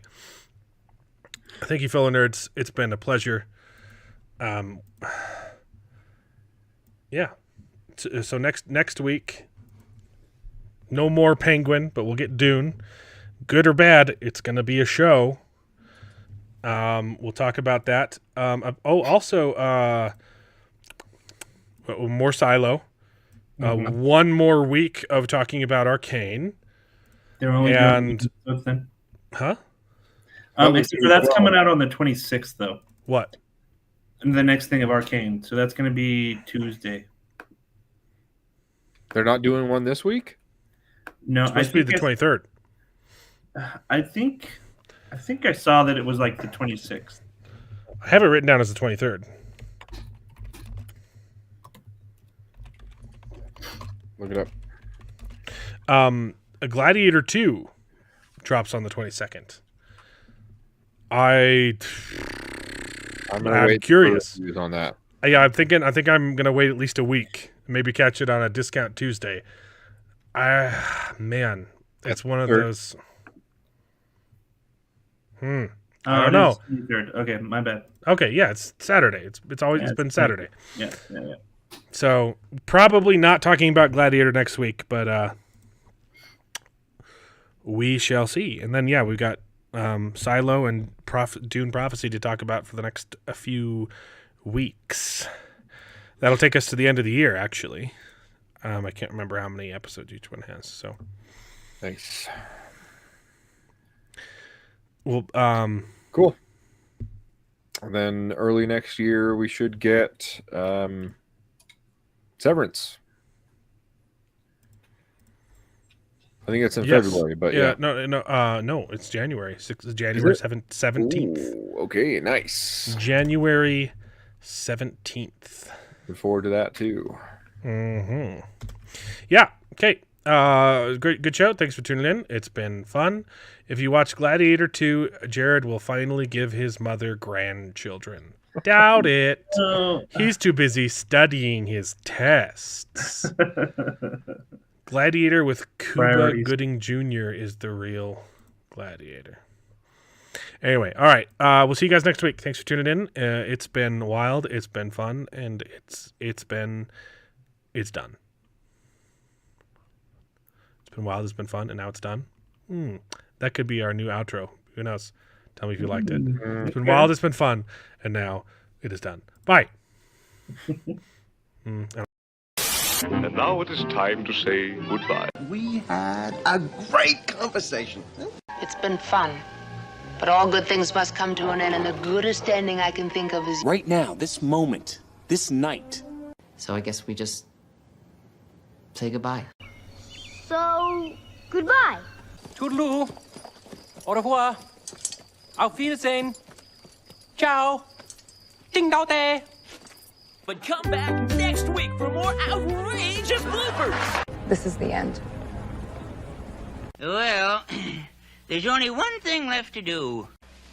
I'm gonna go home and sleep with my wife.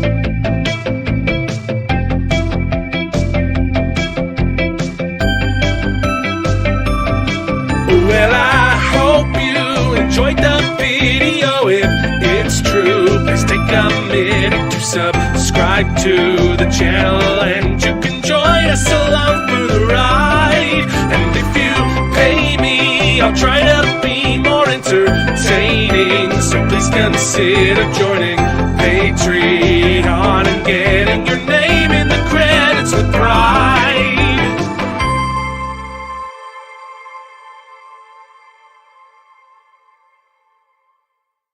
I'd buy that for $1.